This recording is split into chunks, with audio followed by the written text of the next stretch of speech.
Agapayan, kaagapay mo sa paglagong spiritual. Magandang gabi sa iyo kaagapay. Ano man ang iyong pinagkakabalahan sa mga oras na ito, dalangin ko na ingatan ka ng Panginoon kasama ang iyong mga mahal sa buhay. Tayo ay magkakasama sa loob ng 30 minuto. Ako po si Pastor Ronald Llobrera sa ating programang Agapayan. Dito lamang yan sa 702 DZAS FEBC Radio TV, Agapay ng Sambayanan. At tayo po ay kasapi sa KBP, Kapisanan ng mga Broadcaster ng Pilipinas. Kaagapay, ang ating tatalakayin sa gabing ito ay ang paksang may pamagat na Jesus is the Anchor of Life. Madalas, yung mga bagay na gustong-gusto natin ay minamadali natin na makuha, tama? Siyempre nga naman, kung ang isang bagay ay pinapangarap mo, ayaw mo itong patagalin. Halimbawa, panliligaw ng isang binata sa isang dalaga. Minsan, nangungulit ka na at sabik ka ng marinig ang matamis niyang oo. Meron pa bang ganun ngayon? May ligawan pa bang nangyayari ngayon? Lalo ang mga bata, grabe pag may gusto, ang gusto nila ibigay mo agad. Minsan hindi sila marunong makinig ng paliwanag at hindi makapaghintay. Sa buhay ng tao, marami tayong gusto. At nakakatuwa sapagkat madalas napapasa atin naman yung mga ninanais natin. Sa mga mananampalataya, by faith, natutupad ang ating mga panalangin. At maraming mga mananampalataya ang spoiled kay Lord. Yung iba kung makahingi ay parang nagsha-shopping lang. Sa bagay, anak naman tayo ng Diyos, kaya bilang mga anak, dapat lang na umasa at humingi tayo sa ating amang nasa langit. Subalit ang nakalulungkot, kapag yung isang bagay na gustong-gusto ng isang tao, yung mga pinapangarap niya, kapag nasa kanya na, madalas hindi naman niya ito alam galawan o alam gamitin. Kaya madalas nasasayang lang. Useless, ika nga. Samantalang very useful ang mga bagay lalo na kapag kaloob sa iyo galing sa Diyos. Ngayong gabi kaagapay, ang pag-uusapan natin ay yung mga bagay na ibibigay ng Diyos para sa atin. At para sa akin, ang napakadakilang bagay na ipinagkaloob ng Diyos sa akin ay ang kanyang mga magagandang plano para sa akin, para sa atin. Katulad ng ni-revealed niya kay Prophet Jeremiah at ipinaabot din ito sa mga Israelites. Ang sabi sa aklat ng Jeremias, kabanatang 20, sa mga talatang 11 hanggang 13, sapagkat batid kong lubos ang mga plano ko para sa inyo, mga planong hindi ninyo ikakasama, kundi para sa inyong ikabubuti. Ito'y mga planong magdudulot sa inyo ng kinabukasang punong-puno ng pag-asa. Kung maganap na ito, kayo'y tatawag, lalapit at dadalangin sa akin at diringgin ko naman kayo. Kapag hinanap nyo ako, ako'y inyong matatagpuan kung buong puso ninyo akong hahanapin. Plans of God to His people. Ito ang pagtutuunan natin ng pansin kaagapay. Kung aaralin mo itong mabuti at kung pag-aaralan mo ang buhay ni Jeremiah, the crying prophet, parang nakakaawa itong propetang ito. Subalit may pinaguhugutan siya kung bakit siya umaarte at umiiyak. Madalas nagsusumbong siya at umiiyak itong si Jeremiah sa Diyos, parang bata. Bukod sa bata talaga itong si Prophet Jeremiah, iyakin pa. Ngunit tulad ng sinabi ko, hindi siya umaarte lang. May pinaguhugutan talaga siya. Sa mga tao, marami din iyakin, subalit madalas umaarte lamang. Sabi nga nila mga KSP, konting bagay nagdadamdam na. Subalit itong si Jeremiah, mayroon talaga siyang pinagdadaanan. In short, Jeremiah is a discouraged prophet. Ngunit may dahilan at matindi ang kanyang dahilan. Minsan ang tao na di-discourage Pero kapag inalam mo ang dahilan, walang kadahi-dahilan, invalid reason for being discouraged. Marami lang din talaga ang mahina lang ang loob at napakabilis sumuko. Si Prophet Jeremiah, every time na siya ay nadidiscourage, alam nyo ang ginagawa niya, lumalapit siya sa Diyos, umiiyak at naghahanap ng sympathy mula sa Diyos. Kabaliktaran ng mga tao ngayon kapag tayo ay nadidiscourage, lumalayo tayo sa Diyos at naghahanap ng sympathy mula sa kapwa nating tao. Kaya lalong nadidiscourage tayo, lalo na kapag ang nilalapitan natin ay yung ipinaglihidin ng sama ng loob. Wala na. Kaya naman tumugon ang Diyos dito kay Jeremiah at maganda ang naging tugon ng Diyos sa kanya. Anong tugon ng Diyos kay Jeremiah? Magagandang plano.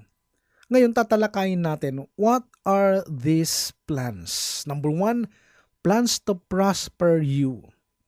Yes, plano talaga ng Diyos na pagyamanin ang tao.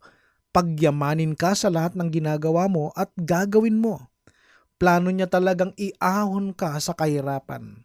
Kaya nga, binibigay niya lahat ng pagkakataon para sa iyo. Maaring itanong mo kaagapay, Pastor, ano-ano pong pagkakataon? Una, ang pamahalaang mabuti ang mga bagay na ipinagkatiwala niya sa iyo.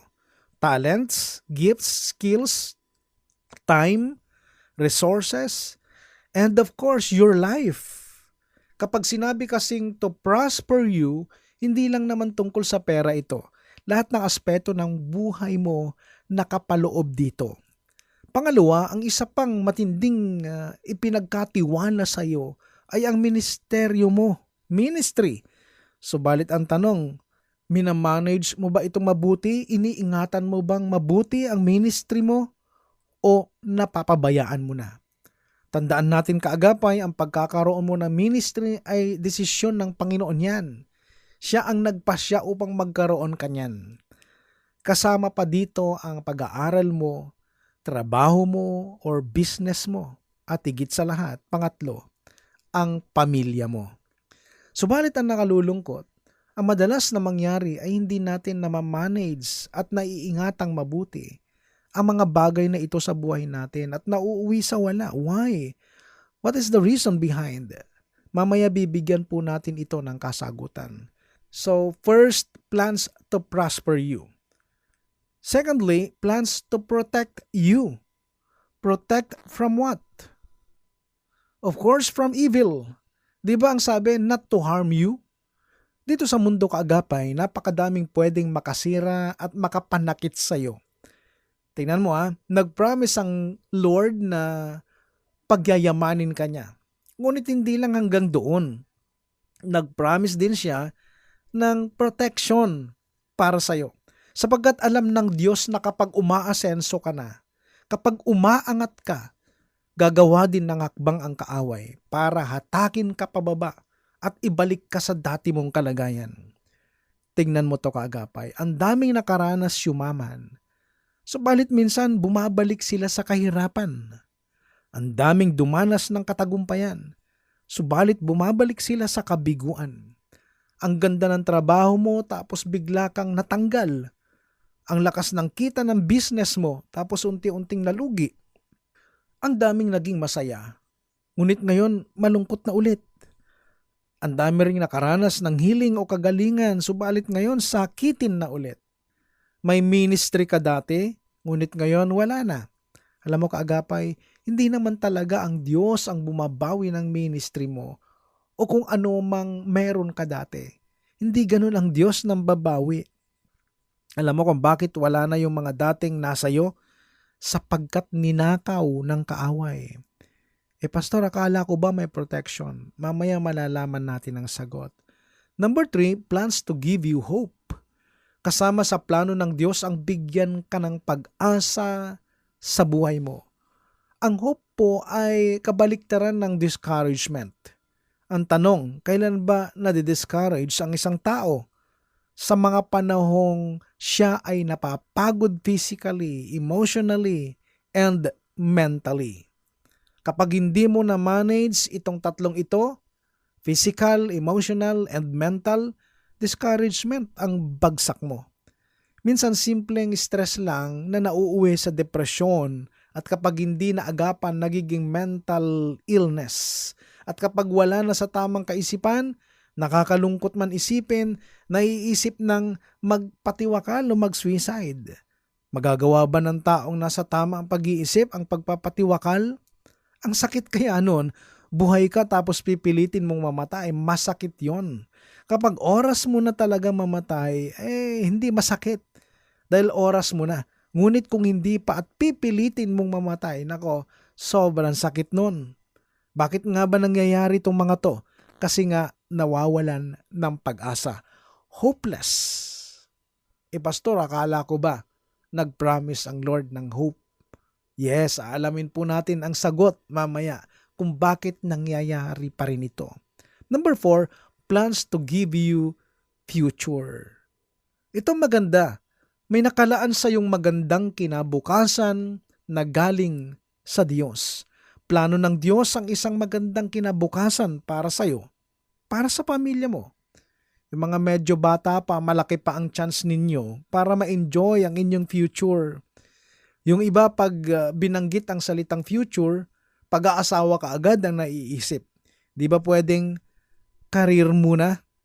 Subalit yung mga nakakatanda, hindi yan papayag na hindi pagganda ng future sa abot ng kanilang makakaya.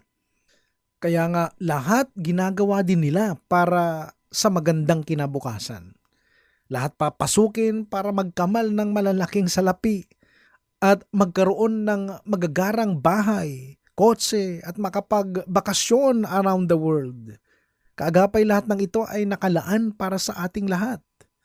But I want you to know that the plan of God has 3 characteristics. Number 1, a perfect plan. Faultless, walang mali, tama lahat. Nasa kapanahunan, tama sa bigat, tama sa gaan, tama ang mga sangkap, lahat tama, walang labis, walang kulang. Perpekto. Secondly, a good plan. Worthy, respectable, reliable. Mataas ang standard, hindi basta-bastang plano lang. Quality, kapaki-pakinabang at mapagkakatiwalaan na mga plano para sa iyo. Number 3, a guaranteed plan. Sure o sigurado, hindi alanganin, hindi atrasado, hindi gawa-gawa lang, kundi siguradong sigurado.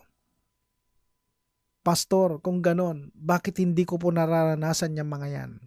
Sa katunayan, Pastor, life verse ko po yung Jeremiah 29:11. Kaagapay pakinggan mo. Napakahalaga nito. Ang sabi ko kanina, bibigyan natin ng kasagutan ng mga tanong natin kung bakit hindi natin lubos na nararanasan ang mga magagandang plano ng Diyos para sa atin. At kung maranasan man natin, parang panandalian lamang at hindi nagtatagal. Nawawala din. Yung mga anak ko, lalo na nung maliliit pa sila, bukod sa natatanggap nila mga regalong laruan kapag Pasko at birthday nila, may mga pagkakataon na nabibilhan ko sila kahit papaano. Kahit ano, kotse-kotsehan, Lego, robot. Kapag bago yung mga laruan na yon, nakabox pa, tama? Ang lagi ko lang napapansin sa mga laruan na ito ay laging may kasamang manual. Maliit man o malaki. Yung aking mga anak, yun lagi ang una nilang tinitignan. Minsan nasa tabi lang nila yung laruan habang binabasa at pinag-aaralan nila yung manual. Maging sa mga appliances, furniture na binibili natin sa bahay, bago nating i-set up o i-assemble, ang unang tinitignan natin ay yung manual bago po nating gamitin. Tama po ba? Sa mga sasakyan, kotse, motorsiklo at iba pa, manual muna ang pinag-aaralan. Why? Para alam nating gamitin at tumagal sa atin, iwas aksidente pa. Kasi magiging part na yon ng pang-araw-araw na buhay natin. Magiging gamit na natin yon. Now, ito ngayon ang problema ng maraming tao. Hindi ma-enjoy ang mga bagay na ipinagkaloob ng Diyos sa atin. Kaagapay, matagal nang ibinigay ng Diyos sa mga pangako niya. Yung mga ipinangako niya. Ang tanong, naipapamuhay mo ba? Na-enjoy mo ba? Nagagalawan mo na ba? Bakit hanggang ngayon puro ka pa rin hugot at emosyon? Kaagapay may kulang. Nakalimutan mong pag-aralan yung manual para pagganahin itong mga ito sa buhay mo. Kahit kailan hindi nagkukulang ang Diyos. Lahat ng magagandang bagay ay inilaan na niya para sa atin. Minsan sa una mo lang sila na-enjoy. Sa una ka lang masaya at may gana. Pero pag tumagal, nawawala din sa'yo lahat. Why?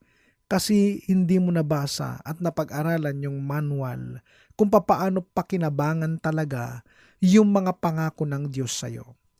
Pwedeng nabasa mo at napag-aralan mo pero baka naman binaliwala mo.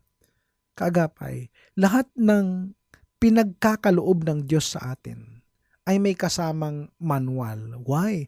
Kasi ayaw ng Diyos na masayang ang mga bagay na ito.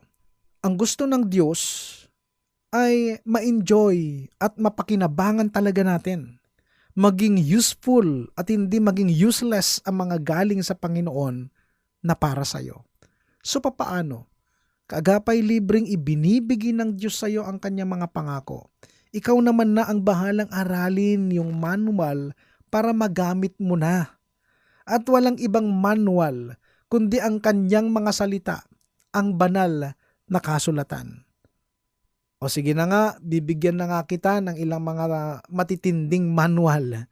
At dito po tayo magtatapos. Matthew chapter 6 verse 33. But seek first His kingdom and His righteousness, and all these things will be given to you as well. Sa Tagalog, ngunit higit sa lahat, ay bigyang halaga ninyo ang kaharian ng Diyos at ang pamumuhay ng ayon sa kanyang kalooban at ibibigay niya sa inyo ang lahat ng mga bagay na ito. John chapter 15 verse 4, Remain in me as I also remain in you. No branch can bear fruit by itself. It must remain in the vine. Neither can you bear fruit unless you remain in me. Manatili kayo sa akin at mananatili din ako sa inyo. Hindi magbubunga ang sangang hindi nananatili sa puno. Gayon din naman, hindi kayo magbubunga kung hindi kayo mananatili sa akin. Kaagapay, suggestion lang. Ulitin mong basahin ang mga talatang ito. Aralin at ipamuhay at tinitiyak kong magiging pakinabang ito para sa iyo.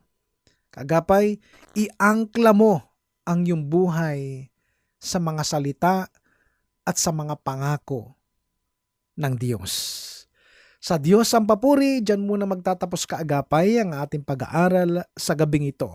At muli kitang inaanyayahan sa susunod na Sabado sa kapareho ring oras, 7:30 to 8 ng gabi.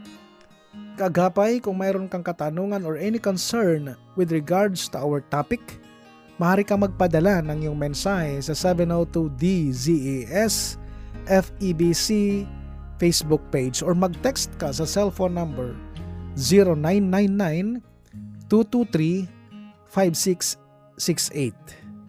Ako po ay pansamantala nagpapaalam, Pastor Ronald Llobrera po sa programang Agapayan. Pagpalain tayo ng Panginoong Hesus. Agapayan, kaagapay mo sa paglagong spiritual.